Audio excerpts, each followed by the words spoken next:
The spirit consciousness की दुनिया में आपका स्वागत है।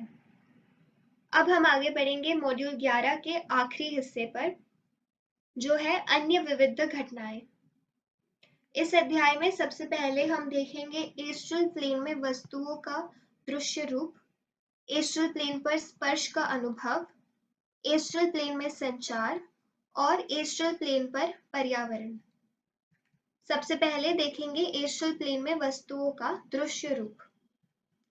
एस्ट्रल प्लेन को गलत तरीके से भ्रम के रूप में संदर्भित किया जाता है। हालांकि एस्ट्रल प्लेन पर दृश्य अधिक समग्र है, पदार्थ के और रूप दिखाई देते हैं। ये शुरू में समझ की कमी का कारण बनती है। उदाहरण, एस्ट्रल प्लेन में एक चट्टान को देखना, एस्ट्रल प्लेन में दृश्य रिकॉर्डिंग की अन्य बारीकियां, एस्ट्रल प्लेन पर प्रकाश का प्रभाव, एस्ट्रल प्रकाश का रिकॉर्ड। बहुत से लोग एस्ट्रल प्लेन को भ्रम कहते हैं क्योंकि वहां से लौटे इंप्रेशन एक अप्रशिक्षित प्रेक्षक के लिए विश्वास करना मुश्किल है। हालांकि ये उतना ही एक भ्रम है जितना भौतिक दुनिया है।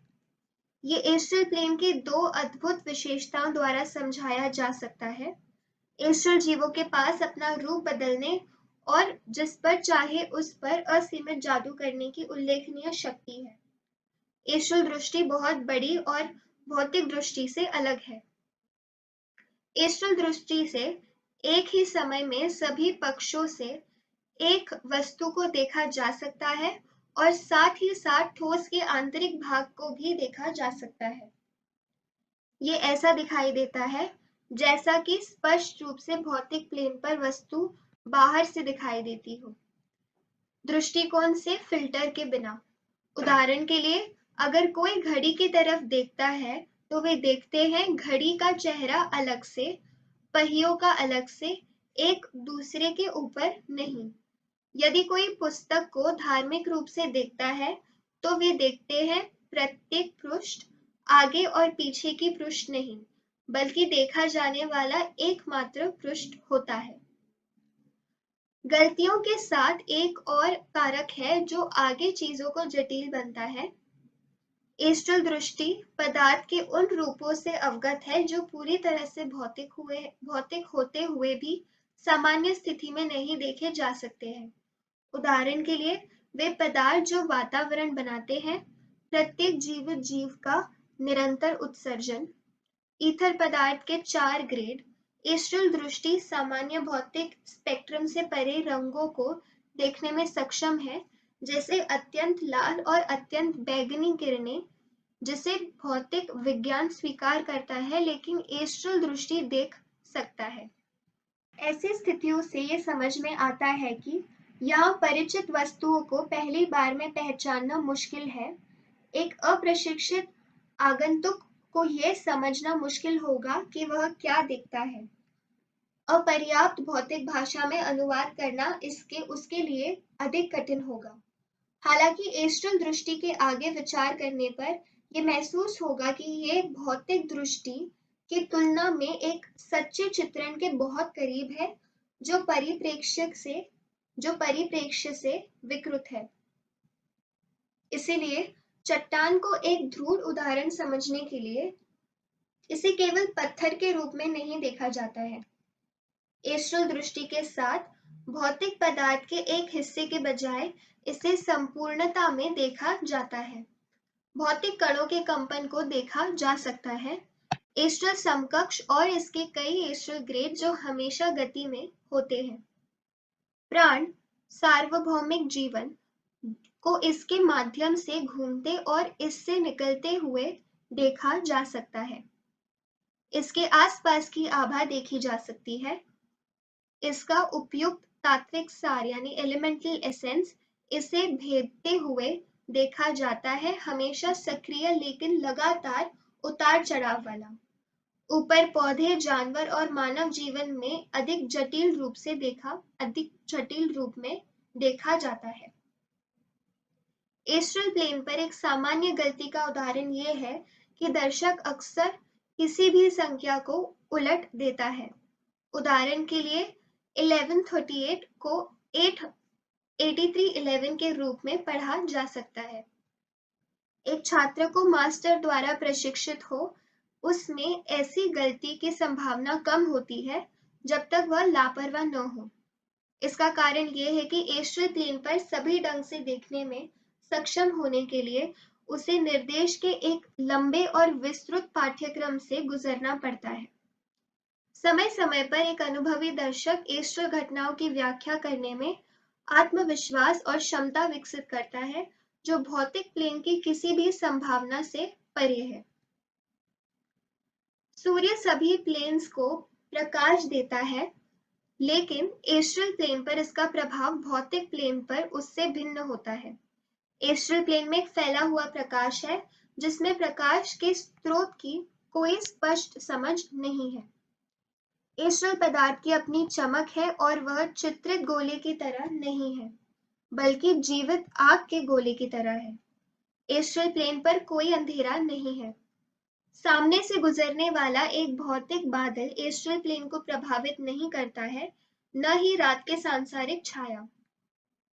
एस्ट्रल शरीर पारदर्शी होते हैं, इसलिए कोई छाया नहीं होती है। एस्ट्रल प्रकाश के रिकॉर्ड एस्ट्रल परिवेश का एक महत्वपूर्ण हिस्सा है। ये रिकॉर्ड वास्तव में दिव्य स्मृति के भौतिकवाद का एक प्रकार है, सभी घटनाओं का एक जीवंत फोटोग्राफिक प्रदर्शन है। वे स्थायी रूप से बहुत उच्च स्तर पर प्रभावित होते हैं, लेकिन इसके एस्ट्रल प्रतिबिंब एस्ट्रल पदार्थ पर होते हैं।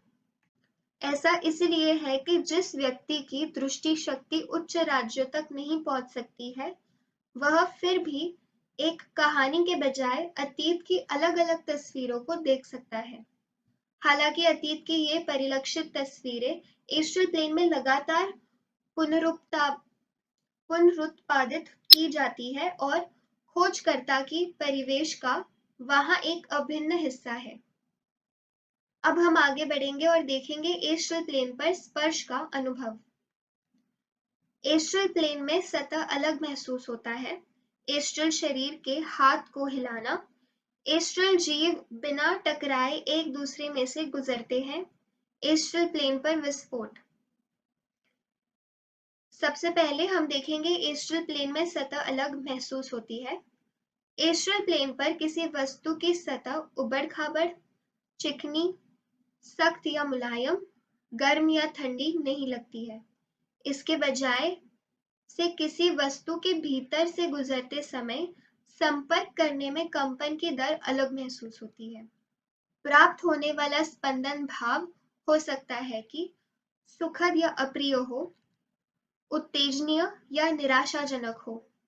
इसलिए यदि कोई एस्ट्रल भूमि पर खड़ा है, तो वह एस्ट्रल शरीर भूमि के नीचे से गुजर जाती है, लेकिन एस्ट्रल शरीर न तो सख्त सतह महसूस कर पाता है और न ही मूव होती शक्ति को। एक व्यक्ति इस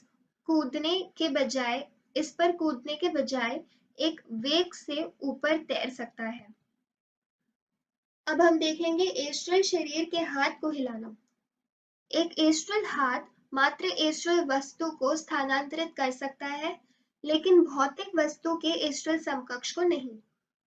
एस्ट्रल समकक्ष को हिलाने के लिए किसी को एक हाथ से भौतिक वस्तु को हिलाना होगा और एस्ट्रल समकक्ष स्थानांतरित होगा। भौतिक वस्तु के कारण समकक्ष मौजूद है, जैसे फूल की गंध है क्योंकि फूल मौजूद है। एक भौतिक वस्तु को उसके एस्ट्रल समकक्ष द्वारा हिलाने की कोशिश करना, फूल को उसकी खुशबू के माध्यम से हिलाने की कोशिश करना होगा। जबकि हम ठोस एस्ट्रल पदार्थ के बारे में बात करते हैं, यह वास्तव में केवल कुछ हद तक ऐसा है। मध्ययुगीन रासायनिक ने एस्ट्रल पदार्थों को पानी के रूप में चित्रित करने का एक कारण यह था कि वे तरल और पेनिट्रेटिंग है। मोटे एस्ट्रल कण अपने आकार की तुलना में गैसीय कणों से एक दूसरे से अधिक दूर होते हैं, तो दो एस्ट्रल कण एक दूसरे से अधिक आसानी से गुजर सकते हैं, जैसे कि सबसे हल्की गैस हवा में बिखर सकती है। एस्ट्रल प्राणी लगातार एक दूसरे के माध्यम से और निश्चित एस्ट्रल वस्तुओं के माध्यम से गुजर सकते हैं।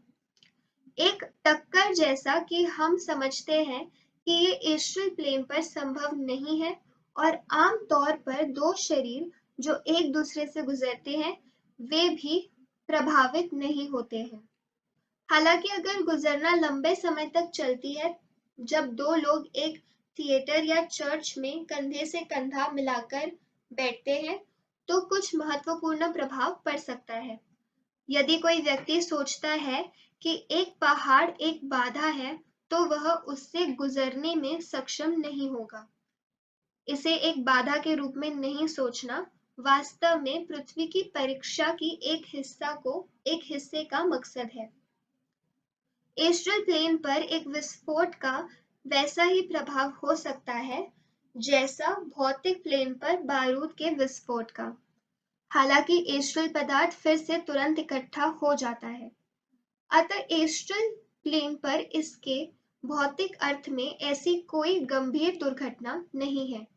उत्तरार्ध तरल है और भौतिक की तरह घायल या नष्ट नहीं किया जा सकता है। अब हम देखेंगे एस्ट्रल प्लेन में संचार। भौतिक प्लेन की तरह एस्ट्रल जगत में संचार एक इकाई के ज्ञान द्वारा प्रतिबंधित है। कोई व्यक्ति जो मन शरीर का उपयोग आसानी से कर सकता है और मानसिक प्रभावों की मदद से पृथ्वी पर तुलना में अपने विचारों को आसानी से मनुष्य को व्यक्त कर सकता है।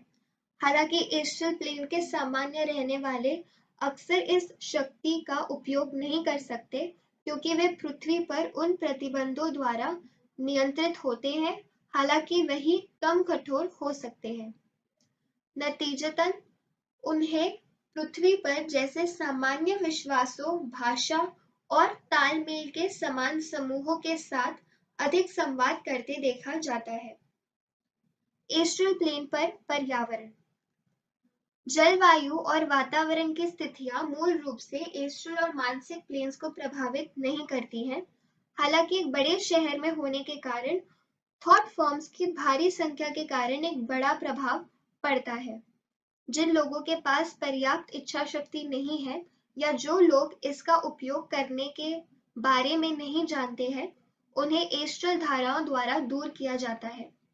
एस्ट्रल प्लेन पर नींद का अस्तित्व नहीं है। भौतिक प्लेन की तुलना में एस्ट्रल प्लेन पर भूल करना संभव है और बहुत आसान है क्योंकि पूर्व में हमेशा बहुत सारी गतिविधि चल रही है। ये आवश्यक नहीं है कि अगर कोई एस्ट्रल प्लेन में किसी को जानता है तो वे उन्हें भौतिक दुनिया में भी जानते हैं। इसी के साथ ये मॉड्यूल यहीं पर समाप्त होता है। अगले मॉड्यूल में हम देखेंगे चौथा आयाम। धन्यवाद।